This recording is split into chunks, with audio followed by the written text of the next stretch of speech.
Good morning. Now, I need to be clear because I'm ever so sorry for those that are at church, but those of us at home have hardly heard a word that's been said because of distortion. We haven't really heard anything, and I want to be clear that you can hear me, otherwise there isn't a lot of point in continuing. So can I have some indication whether you can hear me or whether I'm distorted to you? Can you sort of make that clear to me? We can Can you hear hear you me? fine. Yeah. Yeah, we can hear You you can. fine. Okay, well that's good because there's not much point me rattling on for 25 minutes if nobody can hear me. And I'm sorry about that. It's perhaps something, we're learning as we go along, but there it is. I want to I want to refer this morning to the book of Revelation because I've started this study and I want to ask in all humility that we consider this book in general terms, otherwise we shall miss the wood for the trees. Now, there are some people who can't get into the book of Revelation. It's because it's full of impenetrable mysteries and people are put off. Some people can't get out of the book. They're absolute fanatics and they have bought into many fanciful, silly theories, most of which have come about in the 19th century. If you'd gone back to the early days, they had no trouble at all in interpreting the book of Revelation. There wasn't the endless speculation and the endless books that we now have been sadly subjected to. Now, this is precisely what Satan wants. He hates the book because it records how he loses control of the planet. So how do we read it? Do we read it symbolically, literally, allegorically? Well, we've got to read it seriously because it's a great encouragement to us, as it was to those 7 churches to whom it was written. Now, please, will you remember, and I know that most of you will know this, the book was written to 7 churches to encourage them to continue. It was not written for 21st century speculation. The real code breaker of this book is the Old Testament. I don't know whether you're familiar, but more than 2/3 of the 404 verses in Revelation allude to Old Testament passages. And I'm afraid much of the speculation that we enter into, or people enter into, is because of their ignorance of the Old Testament. Those who read this book were familiar with apocalyptic language. They understood it. They knew their Old Testament. And we've been looking. Can you still hear me, by the way? Yeah. Great, thank you. We've been looking at the book of Romans, which was written to Europeans. And the book of Romans, written as it was by Paul, has got a definite sequence about it. It's got a beginning, and it works through right to the end. Now, John, who wrote the book of Revelation, was an Oriental. And if we read it according to our Western thoughts, we shall miss it completely. Revelation was not written by a Westerner for Westerners. It was written by an Oriental for Orientals. And we need to understand this and understand the cultural historic perspective. And it's something Jell has been talking about when we interpret the Bible.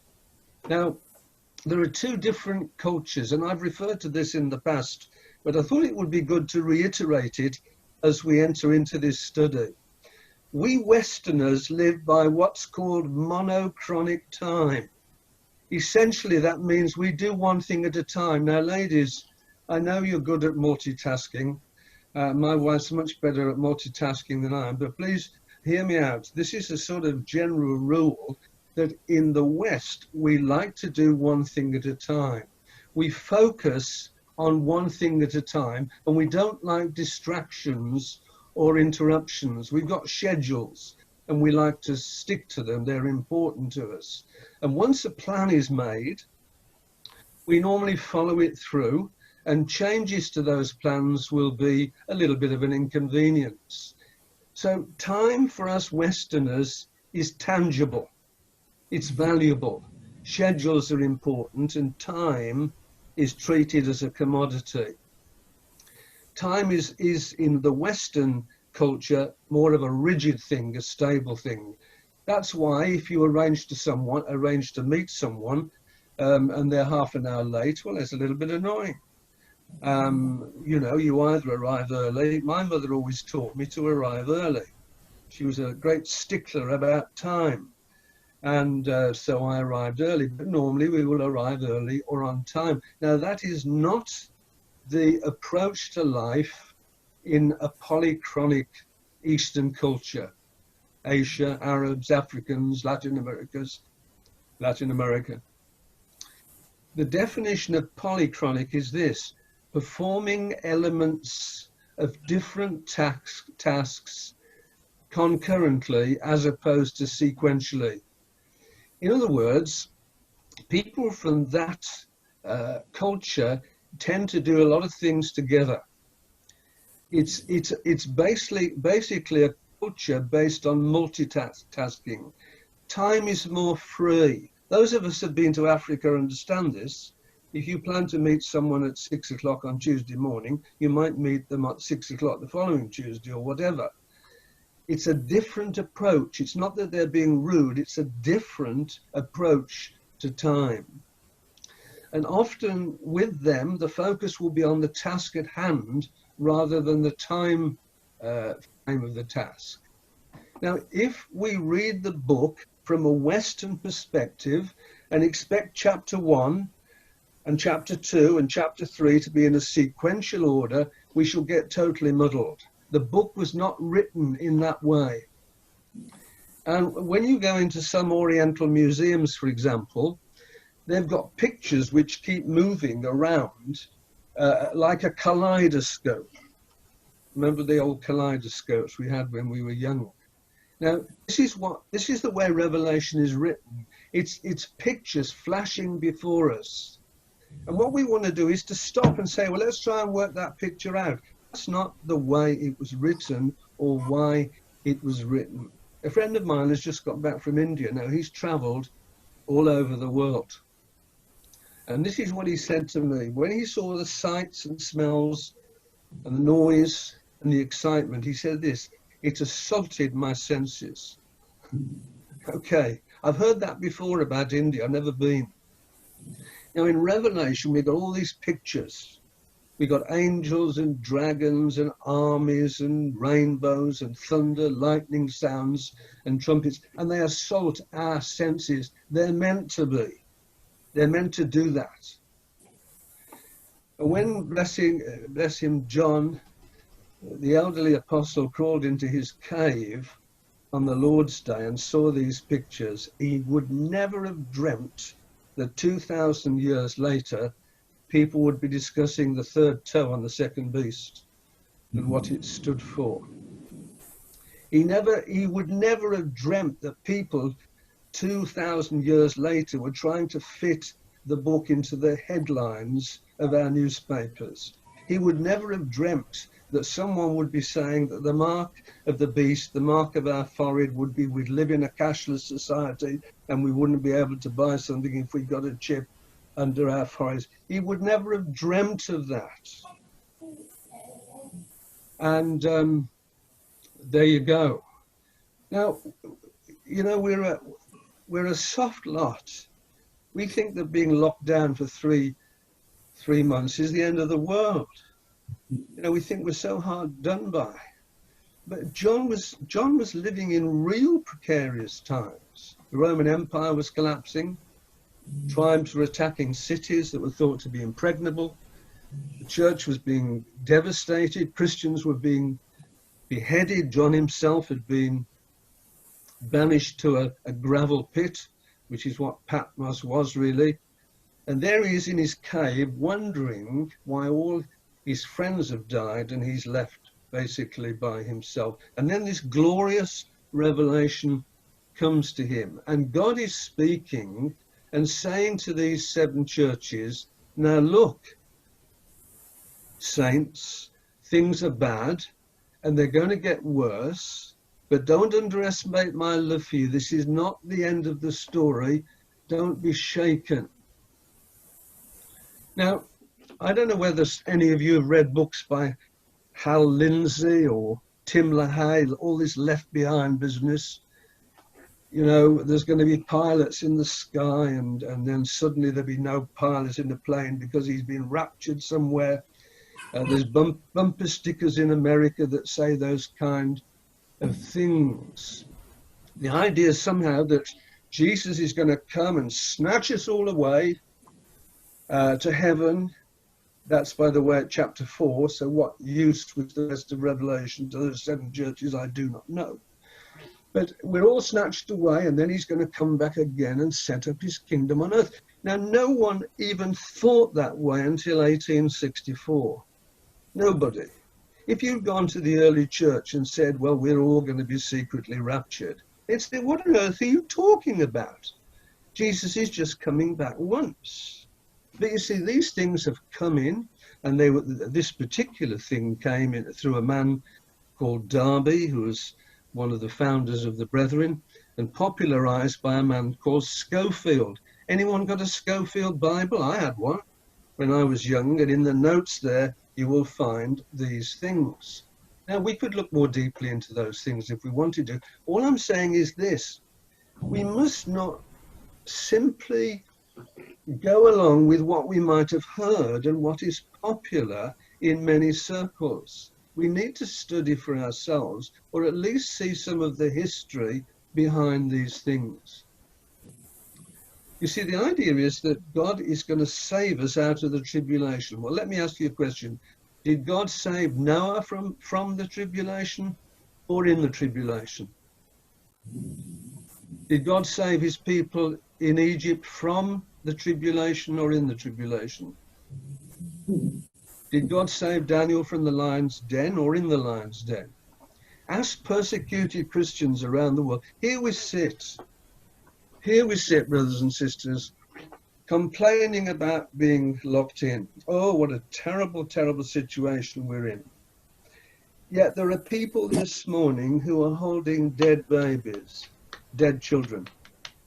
There are people whose husbands and wives have been killed for Christ. There are people languishing in filthy prisons, going through a terrible tribulation. And I ask you, ask them if they're going through the tribulation or not, or they're waiting for something worse. Now, in Poland in 1930, evangelical scholars were absolutely convinced that Hitler was the Antichrist. And they said, look, don't worry, we'll be secretly raptured. Jesus will come and take us away before he arrives in Warsaw. And then tanks came outside the churches, and many people lost their faith because they believed that somehow they were going to be saved from Hitler. Now, let's just look very briefly at the concepts of the book, the big picture, not these little things. Jesus is telling the church that behind these historical events, which have gone on for 2,000 years, there is a cosmic conflict. There's a clash going on which is supernatural. It's not just about Caligula or Nero or Hitler or Stalin or Idi Amin or Saddam Hussein. They come and go. It's Satan and his lust for the life of the church. Satan hates us.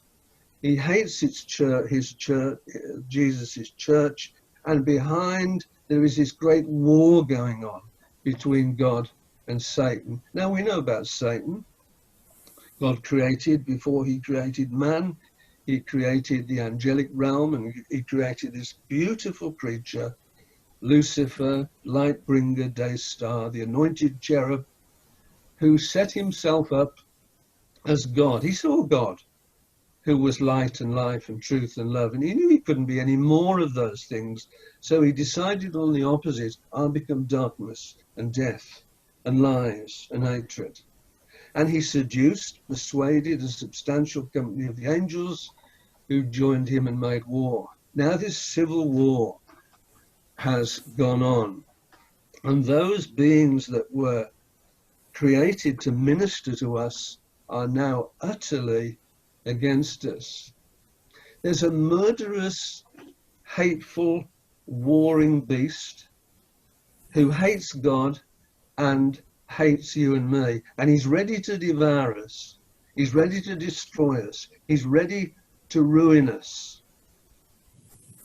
And the last thing, the message of the book is not trying to work out whether a magnetic code on your credit card is the mark of the beast. That is absurd. The message of the book is this from Jesus. Church, do not despair. Don't give up. I love you and you're on the victory side. We used to sing that chorus, do you remember? On the victory side, on the victory side. You remember it? No foe can daunt me, no fear can haunt me. That's the message of the book. And we need to stick with that message and keep away from much of what we maybe have learned and maybe have read. Now, John, will you put on the screen, please? And I'm nearly through. Chapter 13 of Revelation and verses 1 to 8. And let's have a look. Have you not got it? Don't worry, John, if you haven't. We can easily look it up in our Bibles. It's Revelation chapter 13, 1 to 8.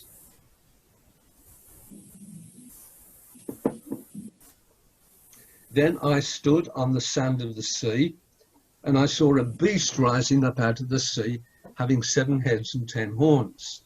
And on his 10 horns, 10 crowns. Sorry, and on his horns 10 crowns, and on his head a blasphemous name. Now the beast which I saw was like a leopard. His feet were like the feet of a bear. Now if you know your Old Testament, you'll be realizing this is a reference. This is something that was written in the Old Testament. Now the beast which I saw was like a leopard. His feet were like the feet of a bear, his mouth like the mouth of a lion. The dragon gave him power, his throne and great authority. And I saw one of his heads as if it had been mortally wounded, and his deadly wound was healed. And all the world marveled and followed the beast. So they worshipped the dragon, who gave authority to the beast. And they worshipped the beast, saying, who is like the beast? Who is able to make war with him? And he was given a mouth speaking great things and blasphemies. And he was given authority to continue for 42 months. And he opened his mouth in blasphemy against God to blaspheme his name, his tabernacle, and those who dwell in heaven. It was granted to him to make war with the saints and to overcome them. And authority was given him over every tribe, tongue, and nation. And who dwell on the earth will worship, all who dwell on the earth will worship him, whose names have not been written in the book of life of the Lamb slain from the foundation of the world. Now just picture this. John is standing on the sea shore. I wish I was standing on the seashore this morning, don't you? I'm missing going down to the beach. I would love to be on a beach somewhere looking at the sea. The poor old John, he's standing there. He's looking out to sea and he sees a terrible beast. Now, your minds may go back to Daniel now. You see here, we've got an illusion here. Now, most people enjoy the sea. As 500,000 people finished up in Bournemouth recently. And nice place to go. It's a place you can swim and so on. But in the ancient Hebrew thought, the sea was a dangerous place. It was a terrible place. It was a terrible place, and it was a place to be avoided. You could hardly blame them. Well, they weren't a seafaring people to start with, and they got a bit of a history with the sea, remember? They got a bit of a history with water. Noah, the Red Sea, and so on. And so the sea was a place to be avoided. It was unpredictable. I like sometimes watching on the documentary channel something called Deadly Catch. And after Sheila went to bed last night, I was watching it. And one of those You know, they were fishing us, and one of the ships went down and 5 people were lost. It's an unpredictable place. It's a dangerous place. And this is what John is looking out at. It is in the Bible a metaphor for evil. It's a crucial element in the book of Revelation. He's standing on the seashore and he's looking, as it were, at the ocean of humanity. And the water is washing to and fro. And he sees this awful sea of humanity with absolute confusion and turmoil. You know, you go on almost every beach of the world now and you see all the rubbish that's washed up and people are having to clean. It's a dirty place. Remember, Jesus stood on the seashore and he looked out at the multitude and his heart went out to them. They were like sheep without a shepherd. And the world cries out for an answer. And as John looks at the sea, this mysterious beast comes from it. Now, this is, we believe, an individual that will come from among men and possess great power. Now, my question is, was Nero the man? Was he the Antichrist? Yes? No. Was Hitler the man? Yes? No. Was Stalin the man? Yes? No. Was Idi Amin the man? Yes? No. You understand that this is something that's repeated in history. The world is looking for peace, and another beast appears who seems to promise it but never does. So in this sea of sin and hopelessness and war and strife, another beastly empire comes up. That's what Daniel saw. He saw all these beasts coming up. And, you know, there was a conference in 1945 called the Yalta Conference, where 3 men met to carve up the nations. They met in Crimea. Joseph Stalin, Winston Churchill, and Franklin D. Roosevelt. They carved up basically the rest of the world. Stalin failed to keep his promises to have a democracy in Eastern Europe. Europe was divided through 2 world wars, and then came the Cold War. The Berlin Wall comes down. And we've continually got this restless sea, this confusion. Now we've got all this talk about racism and anti-Semitism and nationalism and hatred, and the sea isn't calm at all. Now, will there be an ultimate beast coming from the sea? And does he exist now? Who knows? I want to say this to Christians: who cares? You think that's too light? Jesus is in control. He's won the victory. Now, you remember in the book of Daniel, I have to watch the time. In the book of Daniel, Nebuchadnezzar had a vivid dream, and Daniel was the only man who could tell him its meaning. And the king saw a huge statue made of different materials, and coming toward the statue was this insignificant little stone which dropped on the feet of the image. The image collapsed and it reduced to powder and blew away. And once this terrifying statue was gone, does it remind you about pulling down statues now? I just thought about that. Pulling down statues now. Well, this little stone just made this statue crumble to dust, all these beasts, as it were. And the little stone begins to grow to a pebble, then a boulder higher than a house in the tallest building, higher than the mountains till it filled the whole earth. And the king had seen in his dream the rising up of the world empires, Babylon, Persia, Greece, Rome, which come and go, just like the British Empire comes and goes, just like all the empires that come and go. And then Daniel had a dream. He said, I saw in my vision by night, behold, the 4 winds of heaven were stirring up the great sea. There you got the sea again. And then there are 2 views of history which he gives us in the book of Daniel. One is the awful history of man without God, which is beastly. And then Daniel sees the view from earth, and he has another vision. Listen to what he says. I watched till thrones were put in place, and the Ancient of Days was seated. His garment was white as snow, and the hair of his head was like pure wool. His throne was a fiery flame, its wheels a burning fire. The fiery stream issued and came forth from before him. 1,000 thousands ministered to him.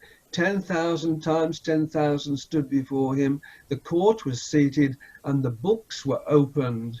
I was watching in the night visions. Hallelujah. Listen now. And behold, one like the Son of Man, coming with the clouds of heaven. He came to the Ancient of Days, and they brought him near him. Then to him was given dominion and glory and a kingdom, that all peoples, nations, and languages should serve him. His dominion is an everlasting dominion, which shall not pass away, and his kingdom, the one which will not be destroyed. Let me finish, because this is what John saw in Revelation. He saw the same thing in John, in chapter 14, verse 1 to 7. Then I looked. What did he see? Behold, a lamb standing on Mount Zion, and with him 144,000. Now listen, numbers in Revelation rarely mean numbers, all right? Does that make sense to anybody? Then I looked, and behold, a lamb standing on Mount Zion, and with him 144,000, having his Father's name written on their foreheads. Now that's interesting, isn't it? I wonder how that chip's going to operate for them. All right? The mark on the forehead, right through the Bible, is the evidence of ownership. Hallelujah. If you're born again, you're marked because God owns you. All right? No sign of chips here. And I heard a voice from heaven, like the sound of many waters and like the voice of loud thunder. And I heard the sound of harpists playing their harps.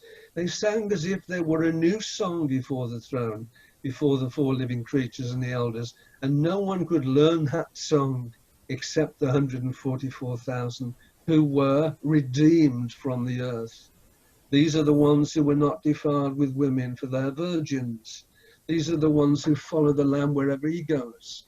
These were redeemed from among men, being first fruits to God and to the Lamb. And in their mouth was found no deceit, for they are without fault before the throne of God. This is Jesus with his bride. And his banner over us is love. Now go back to that spinning gallery of pictures. All these pictures, they're all spinning around before us. Forget dates, forget timelines, forget trying to understand all these events, trying to fit them into the 21st century. They're not in order. But one thing we see is a lamb. Because when it all stops spinning, there's a lamb. And the dragons and the beasts have gone. And there's a lamb as slain, yet alive. As powerless, yet a king. And as crucified, yet a conqueror. This is the end of the story. And I just humbly put before you this morning, as we go through this book of Revelation, we're not going to enter into speculation, but to look at it the way those 7 churches looked at it, to look at it the way people in history, as you say, before the 19th century have looked at it, generally speaking, and to see it as a whole picture. That Jesus is saying, don't underestimate my love for you. Don't you underestimate my love for the church. This is why I died. Look up, because behold, your redemption is near. God bless you all.